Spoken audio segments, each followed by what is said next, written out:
Hello my dear children, welcome back to the channel connect to commerce. बच्चों, आज हम chapter second शुरू करेंगे, फॉर्म्स ऑफ बिजनेस एंटरप्राइजेस।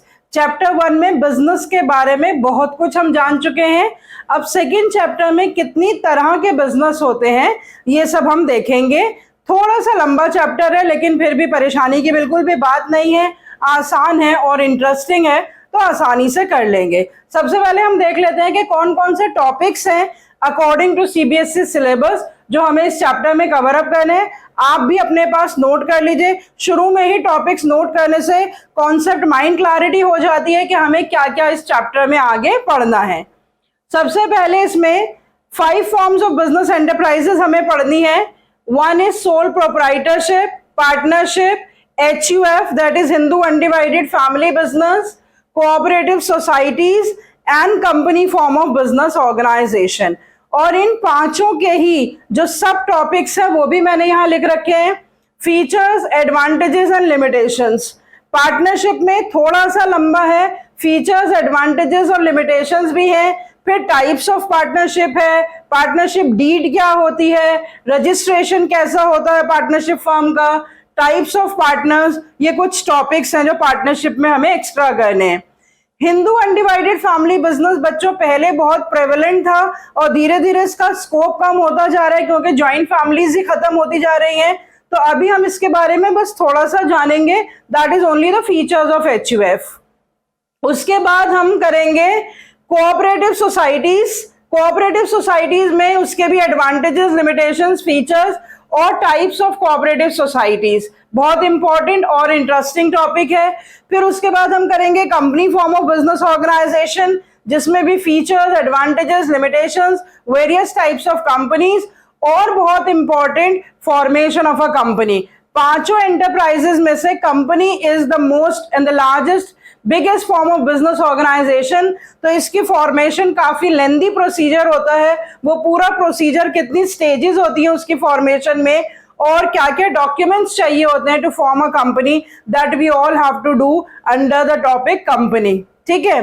फिर उसके बाद ये सारे पांचों ऑर्गेनाइजेशंस पढ़ने के बाद कंपैरिजन है various forms of business organisation का, और कुछ फैक्टर्स हम करेंगे कि अगर पर्टिकुलर फॉर्म को चूज करना हो तो क्या क्या फैक्टर्स कंसिडर किए जाएंगे before choosing a particular form of business organisation. So this is the complete syllabus of chapter second that we have to cover up. So please quickly note down that syllabus somewhere in your note copies. That is very very necessary, ताकि बीच में हम कोई सा भी जो topic है वो miss ना करें। ठीक है। तो आज हम कवर कर लेते हैं सोल ट्रेडरशिप। बहुत ही छोटा सा टॉपिक है। सिंगल ओनरशिप, द ओनरशिप और the business that is run by a single person. तो सोल प्रोप्राइटरशिप, पार्टनरशिप और HUF, ये तीनों बच्चों non corporate form of business organisations होती हैं जिसमें रजिस्ट्रेशन कंपलसरी नहीं होता है। और जो कोऑपरेटिव सोसाइटीज हैं और कंपनीज हैं इसमें रजिस्ट्रेशन कंपलसरी होता है। तो ये corporate form of business organisations होती हैं। तो सबसे पहले देख लेते हैं कि what is the meaning of sole proprietorship. जैसा कि सोल का मतलब होता है सिंगल, प्रोप्राइटरशिप का मतलब होता है ओनरशिप। तो sole proprietorship means when the single person carries on the business individually alone, then that type of a business is called sole proprietorship. And that person who starts the business alone and who runs the business alone, that person is called the sole proprietor or the owner. तो जो sole proprietor है और जो उसका business है, sole proprietorship business, they are considered as same in the eyes of the law. अब देख लेते हैं कि इस सिंगल ओनरशिप बिजनेस के क्या क्या फीचर्स होते हैं। ठीक है। सबसे पहले देख लेते हैं कि जो सिंगल ओनरशिप बिजनेस है वो कैसे फॉर्म होता है और कैसे क्लोज होता है। There is no separate law that is laid down by the government that governs sole proprietorship business, और ना ही इसका रजिस्ट्रेशन कंपलसरी है। तो इसीलिए इसको ये माना जाता है कि ये बहुत ही आसानी से फॉर्म होने वाला बिजनेस है। इंडिविजुअल पर्सन के डिसीजन पे ही ये फॉर्म होता है और उसी के डिसीजन पे ये क्लोज होता है। जब हम फीचर्स करेंगे ना बच्चों, यहीं पे मैंने थोड़ा थोड़ा सा लिख दिया है कि कौन सा फीचर जो है वो एडवांटेज बन जाएगा और कौन सा फीचर जो है वो ड्रॉबैक बन जाएगा। तो फॉर्मेशन एंड क्लोजर हम देखेंगे, क्योंकि इजी फॉर्मेशन एंड क्लोजर है तो यहीं से हम देख लेंगे कि ये इसकी एक एडवांटेज है, easy formation and easy closure. दूसरा फीचर ये है कि लायबिलिटी के बारे में बताया जाता है। लायबिलिटी वर्ड आप ऑलरेडी अकाउंटेंसी में पढ़ चुके हैं, that it is the outside payment that is due from the business. तो बिजनेस ने अगर किसी से भी बाहर से पैसा ले रखा होता है, that is called the liability of the business. अगर ओनर से पैसा ले रखा है तो liability towards the owner, that is called the capital. और किसी बाहर वाले से पैसा ले रखा है बैंक से या रिश्तेदार से, तो that is called the liability towards the outsider. तो जो लायबिलिटी होती है that has to be paid by the business, और उसके आगे वर्ड क्या लिखा हुआ, अनलिमिटेड लायबिलिटी। तो सोल ट्रेडरशिप का ये एक फीचर होता है कि सोल ट्रेडर की लायबिलिटी अनलिमिटेड होती है। अनलिमिटेड का मतलब कि उसकी liability limited to the business assets नहीं होती है। अगर कभी बिजनेस में नुकसान हो जाए तो वो नुकसान जो है वो बिजनेस को अपने पर्सनल असेट्स से भी पूरा करना पड़ता है। तो that is the meaning of the unlimited liability, that it is not limited to the assets of the business, it has to be paid out of the personal property of the sole proprietor। तो ये जो unlimited liability है ये सबसे ज्यादा बड़ा drawback है sole proprietorship business का, कि अगर बिजनेस के एसेट्स कम पड़ जाते हैं तो ओनर को अपनी पर्सनल प्रॉपर्टी से बिजनेस की लायबिलिटीज पे करनी पड़ती हैं। रीजन उसका यही है कि sole proprietor and sole proprietorship they are same in the eyes of the law. इसका ये फीचर भी है, no separate entity. No separate entity means proprietor and proprietorship, this and this are same in the eyes of the law. इसको बहुत अच्छे से समझ लीजिए कि ये प्रोप्राइटर है जिसने बिजनेस स्टार्ट करा है, अब ये बिजनेस कोई प्रॉफिट अर्न करेगा और उसके ऊपर टैक्स पे किया जाएगा। तो अगर बिजनेसमैन अपने बिजनेस के प्रॉफिट्स पर टैक्स पे कर रहा है तो ये उसके भी प्रॉफिट्स माने जाएंगे। बिजनेस के प्रॉफिट्स और बिजनेसमैन के प्रॉफिट्स अलग अलग नहीं माने जाएंगे। So that feature is called as no separate legal entity. तो उसी से ये अनलिमिटेड लायबिलिटी का ड्रॉबैक अराइज होता है, तो इसको हमने इसलिए लिमिटेशंस में लिख दिया अनलिमिटेड लायबिलिटी। उसके बाद देखिए sole profit recipient and risk bearer. Sole proprietor जो है सारा प्रॉफिट्स, क्योंकि उसने अकेले बिजनेस स्टार्ट करा है, सब कुछ अपने आप ही इन्वेस्ट करा है, तो जो भी प्रॉफिट होगा उसको रिसीव कौन करेगा, सोल प्रोप्राइटर ही रिसीव करेगा। और जो भी उसका रिस्क होगा बिजनेस का या नुकसान होगा उसको बेयर भी कौन करेगा, सोल प्रोप्राइटर। तो ये एक सोल प्रोप्राइटरशिप का फीचर है। तो इस फीचर में से एक तो एडवांटेज हो गया कि सोल प्रॉफिट रिसिपिएंट, तो इसका मतलब यहाँ पे उसको डायरेक्ट इंसेंटिव मिल रहा है अपने एफर्ट्स का।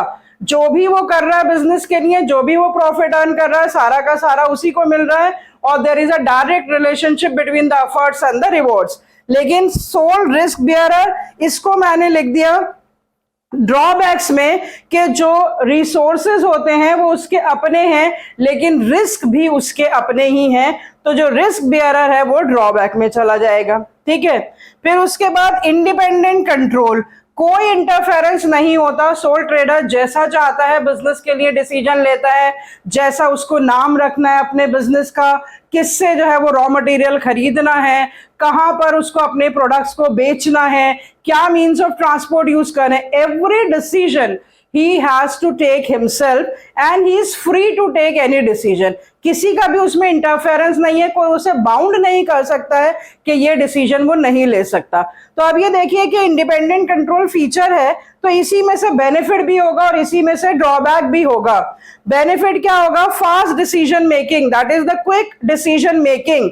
लेकिन उसके साथ साथ जो मैनेजरियल एबिलिटीज है वो लिमिटेड हो जाती हैं, क्योंकि ये पॉसिबल नहीं होता कि एक ही पर्सन जो है वो इतना कैपेबल और टैलेंटेड हो that he can take all types of decisions.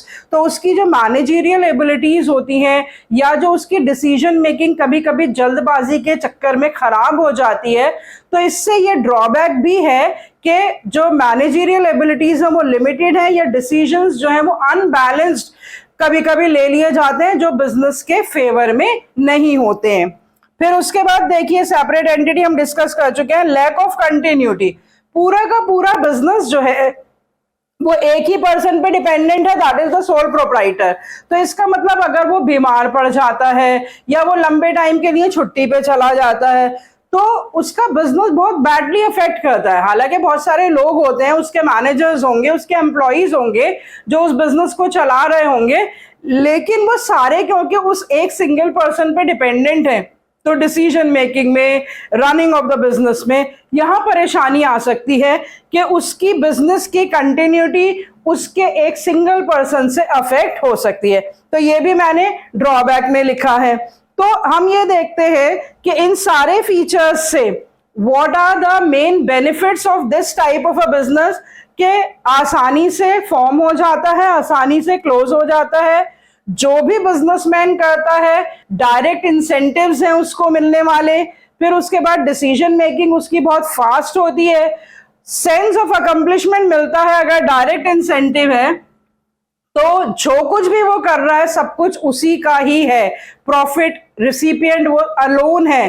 तो उससे क्या होता है कि जब अभी कभी बिजनेस को सक्सेस मिलती है, उसके ग्रोथ ऑब्जेक्टिव्स पूरे होते हैं, उसके सोशल ऑब्जेक्टिव्स पूरे होते हैं, तो उससे एक अकम्प्लिशमेंट की फीलिंग जो मिलती है वो बहुत अच्छी होती है सोल प्रोप्राइटर को जो मिलती है। क्योंकि जब बहुत सारे लोगों के साथ मिलकर काम करो तो लगता है कि बिजनेस में जो कुछ भी हो रहा है दूसरे लोगों की वजह से भी हो रहा है, लेकिन अगर आप सिंगल बिजनेस कर रहे हैं तो लगता है जो कुछ भी अचीवमेंट्स हैं उसका श्रेय सब कुछ उस सिंगल पर्सन को जाता है। तो ये जो सेंस ऑफ अकम्प्लिशमेंट होता है ये किसी और कैटेगरी ऑफ बिजनेस में नहीं मिलता, ये सिर्फ और सिर्फ सोल ट्रेडरशिप बिजनेस में ही मिलता है। और कॉन्फिडेंशियल रहती है इंफॉर्मेशन। अभी हम आगे पढ़ेंगे कि जो दूसरे बिजनेस है, पार्टनरशिप है, कंपनी है जहाँ ज्यादा लोग होते हैं एज ओनर्स, तो वहां तो इन्फॉर्मेशन भी शेयर करनी पड़ती हैं। अब सोल ट्रेडर जो है वो सारे डिसीजंस अपने आप ले रहा है, सीक्रेसी मेंटेन कर सकता है, वो उसको अपने डिसीजंस किसी के साथ शेयर नहीं करने, तो कॉन्फिडेंशियलिटी ऑफ इंफॉर्मेशन जो है वो मेंटेन रहती है।